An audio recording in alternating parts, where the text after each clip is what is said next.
Hello मंडळी, कसे आहात तुम्ही सगळे? मजेत ना?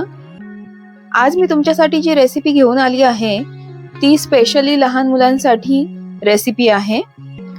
6 महिन्यांच्या पुढील बाळांसाठी आणि 4 ते 5 वर्षांच्या मुलांसाठी ही रेसिपी खूप हेल्दी आहे. थंडीमध्ये तुम्ही त्यांना ही रेसिपी बनवून खायला देऊ शकता. चला तर मग वळूया आजच्या रेसिपीकडे. त्यासाठी आपल्याला ड्रायफ्रुट्स लागणार आहेत आणि ते आपल्याला भिजवून घ्यायचे आहेत. तर तुम्ही क्वांटिटी कमी जास्त करू शकता. माझी 2 मुलं आहेत त्यानुसार मी ही क्वांटिटी घेतली आहे. मी 8 बदाम घेतले आहेत, 2 अक्रोड घेतले आहेत. बदाम आणि अक्रोड वेगळ्या वाटीमध्ये मी भिजत घातले आहेत आणि दुसऱ्या वाटीमध्ये काजू घेतले आहेत, 8 काजू आणि 8 खजूर घेतले आहेत मी, आणि थोडे काळे मनुके आणि थोडे साधे मनुके असे मी भिजत घातलं आहे. हे वेगवेगळ्या वाट्यांमध्ये भिजत घालण्याचं कारण असं की जे बदाम आणि अक्रोड आहे त्यांची साल आपल्याला नंतर काढायची आहे, त्यामुळे हे वेगवेगळ्या वाट्यांमध्ये असं भिजत घालायचं आहे. 5 ते 6 तासांसाठी आपल्याला हे भिजत ठेवायचं आहे. तुम्ही जर रात्री भिजत घातलं तर तुम्ही सकाळी हे करू शकता ही रेसिपी, किंवा तुम्हाला दिवसा करायची असेल तर तुम्ही 4 ते 5 तास 5 ते 6 तासांपर्यंत हे भिजवून घ्यायचं आहे. जेव्हा रेसिपी तुम्ही करणार तेव्हा त्या थोडा वेळ आधी तुम्हाला थोडे पोहे भिजत घालायचे आहेत 5 ते 10 मिनिटांसाठी. ते भिजतात तोपर्यंत मी आधी सांगितल्याप्रमाणे बदाम आणि अक्रोडची साल काढून घ्यायची आहे आणि हे थोडे चाकूनी कट करून घ्यायचे आहेत, कारण आपण ते मिक्सरमध्ये फिरवणार आहोत तर ते जाडसर राहायला नको, म्हणून ते थोडे कट करून घ्यायचे आहेत. तर आता तुम्ही बघू शकता हे पोहे जे आहेत ते व्यवस्थित भिजले आहेत आणि दुसऱ्या वाटीमधले जे ड्रायफ्रुट्स आहेत ते सुद्धा व्यवस्थित भिजले आहेत पाण्यामध्ये.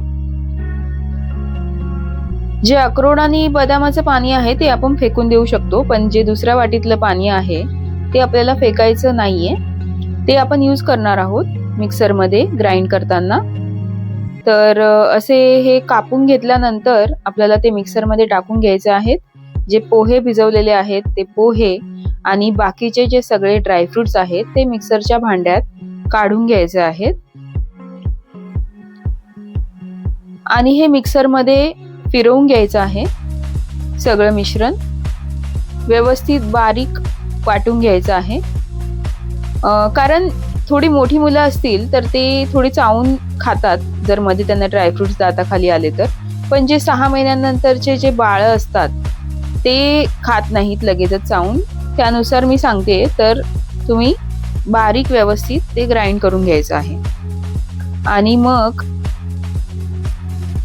एक भांडं आपल्याला गॅसवर तापत ठेवायचं आहे. त्यामध्ये हे जे मिश्रण आहे ते व्यवस्थित काढून घ्यायचं आहे आणि कमी गॅसवर ते शिजवून घ्यायचं आहे. जे मिक्सरचं भांडं होतं त्यामध्ये मी थोडं दूध टाकून ते मिक्स करून ते ऍड केलं आहे या मिश्रणामध्ये आणि वरतून अजून थोडं दूध घातलं आहे, कारण जेव्हा हे शिजणार त्यामध्ये आपण पोहे यूज केलेत थोडे, तर ते शिजणार तेव्हा थोडं घट्ट होणार हे मिश्रण, त्यामुळे थोडंसं दूध ऍड करायचं आहे. आणि मग 6 ते 7 मिनिटांसाठी हे कमी गॅसवर व्यवस्थित शिजवून घ्यायचं आहे. असं खदखदून व्यवस्थित शिजलं पाहिजे हे मिश्रण. तुम्ही बघू शकता फ्रेंड्स, हे व्यवस्थित असं शिजत आलं आहे. आता या स्टेजला आपल्याला थोडीशी वेलची पावडर त्यामध्ये ऍड करायची आहे आणि एक मीडियम साईजचा चमचा भरून तूप ऍड करायचं आहे आणि पुन्हा हे मिश्रण व्यवस्थित एकजीव करून घ्यायचं आहे. थोडंसं अजून 1 ते 2 मिनिटं ते शिजवायचं आहे आणि मग गॅस बंद करायचा आहे. तर अशा प्रकारे ही रेसिपी रेडी झाली आहे फ्रेंड्स.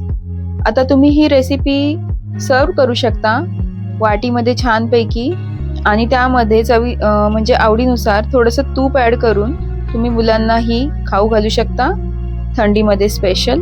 खूप हेल्दी आहे रेसिपी पौष्टिक सुद्धा आहे मुलांसाठी. थंडीमध्ये नक्की ही ट्राय करा तुम्ही रेसिपी, मुलांना खाऊ घाला. व्हिडिओ आवडला असेल तर लाईक करा फ्रेंड्स, चॅनलला सबस्क्राईब करा आणि मला कमेंट्स करून कळवा तुमचे मुलं ह्या रेसिपीला काय बोलतात ते. कारण माझा मुलगा या रेसिपीला चॉकलेटवाली खीर बोलतो, साखर नाही, गूळ नाही तरी सुद्धा. Thanks for watching guys. Bye bye.